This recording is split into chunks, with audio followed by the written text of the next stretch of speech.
ನಗು ನಗುತ್ತಾ ನಲಿ ನಲಿ ಎಲ್ಲ ದೇವರ ಕಲೆಯಂದೇ ನೀ ತಿಳಿ ಅದರಿಂದ ನೀ ಕಲಿ ನಗು ನಗುತ್ತಾ ನಲಿ ನಲಿ ಏನೇ ಆಗಲಿ ಅಂತ ರಾಜ್ಕುಮಾರ್ ಅವರು ಬಂಗಾರ ನರ್ಸಲ್ಲಿ ತುಂಬಾ ಚೆನ್ನಾಗಿ ಹಾಡಿದ್ದಾರೆ ಫ್ರೆಂಡ್ಸ್.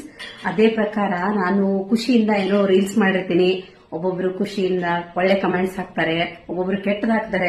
ನಮ್ ರಿಲೇಟಿವ್ಸ್ ಅಂತೂ ಫಾಲೋ ಮಾಡಿ ಅಂದ್ರೆ ಮಾಡಲ್ಲ, ಏನೋ ಅನ್ನಲ್ಲ. ಅವ್ರವ್ರ ಇಚ್ಛೆ, ಅವ್ರವ್ರ ಥಿಂಕಿಂಗ್ ಮೇಲೆ ಹೋಗುತ್ತೆ. ಎಲ್ಲಾ ದೇವ್ರ ಮೇಲೆ ಬಿಡೋಣ, ಅವ್ರವ್ರ ಥಿಂಕು, ದೇವ್ರ ಇಚ್ಛೆ ಹೆಂಗ್ ದೇವ್ರ ಇಟ್ಟಾನ್ ಹಂಗಿರೋಣ ಫ್ರೆಂಡ್ಸ್ ಅಂತ ಹೇಳ್ತಾ ಬನ್ನಿ ಫ್ರೆಂಡ್ಸ್, ಊಟ ಮಾಡೋಣ. ನಾನು ತುಂಬಾ ಚೆನ್ನಾಗಿ ರೊಟ್ಟಿ, ಕಾಳು ಪಲ್ಯ, ಗಜ್ರಿ ಪಲ್ಯ, ಆಮೇಲೆ ಮೆಣಸು ಸಾರು ಮಾಡಿದ್ದೀನಿ. Thank you friends. ಎಲ್ಲರೂ ಬನ್ನಿ ಊಟ ಮಾಡೋಣ, ಖುಷಿಯಿಂದ ಇರೋಣ ಅಂತ ಹೇಳ್ತಾ ಗುಡ್ ನೈಟ್.